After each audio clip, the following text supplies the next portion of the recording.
Hi again, it's Margaret. I'm back with another online delivery today from one of my orders last week, and this one is the second order from Joann's, and I am hoping that this is my Leblanc stamps.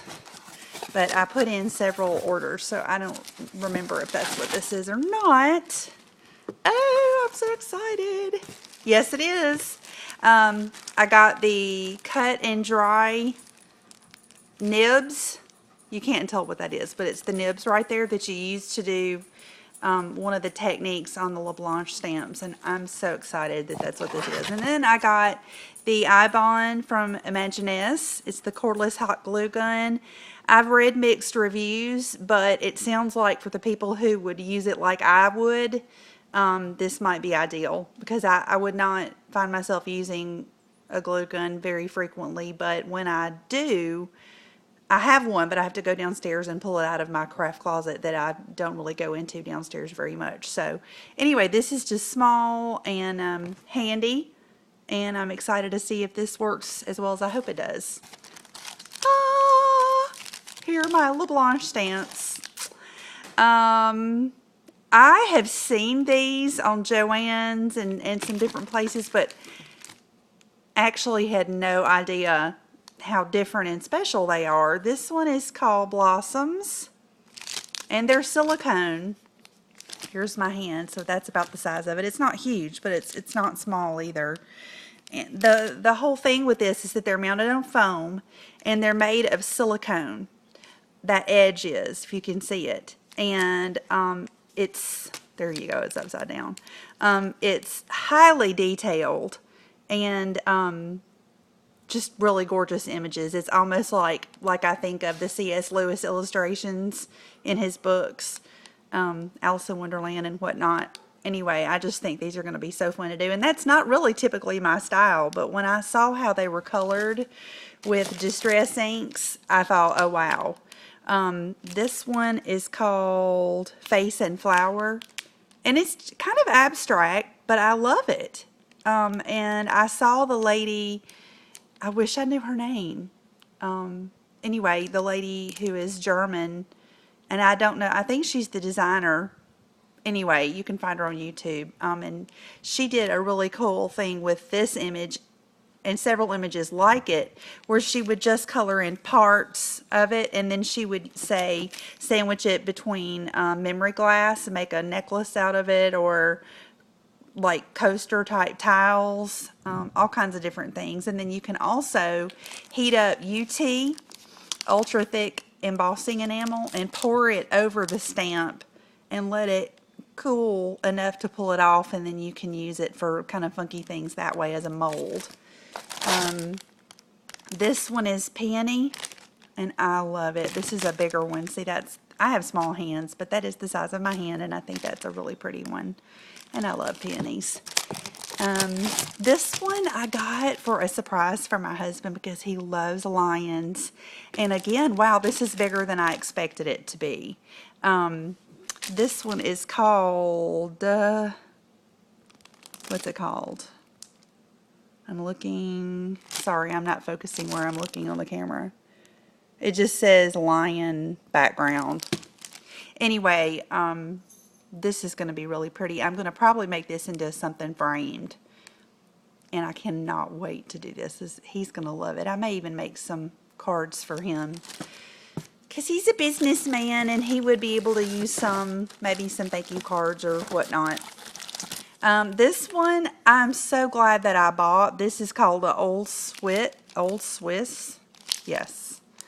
And this is a small one. I have seen Christina Werner use this on one of the stamps she did, I think for Simon Says Stamps. Simon Says Stamp. I can't think today. Anyway, it really makes a neat background, or you can just kind of, I've seen it used several different ways. You can use it with embossing, like clear embossing powder, and then use a vintage photo around it.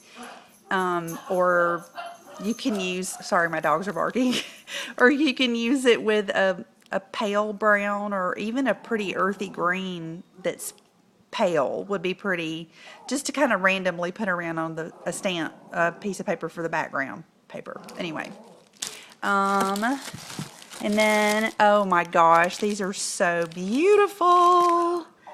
This one is called Two Sparrows, and it is big. And this is actually the one, and again, this is not really my style of artwork, but it is so gorgeous.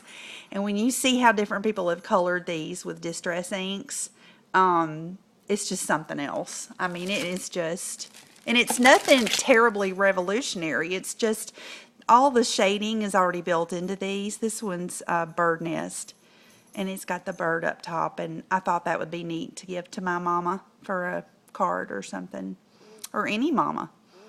Anyway, that's again a nice size stamp. That's big, and it would make a pretty framed piece, or put it on a card, or I'm almost picturing cutting it out. That would be really pretty to mount for some home decor or something. But anyway, but my point was the shading is already there, and you don't have to be an expert artist to make it look just so beautiful and professional, because she's already done the hard part.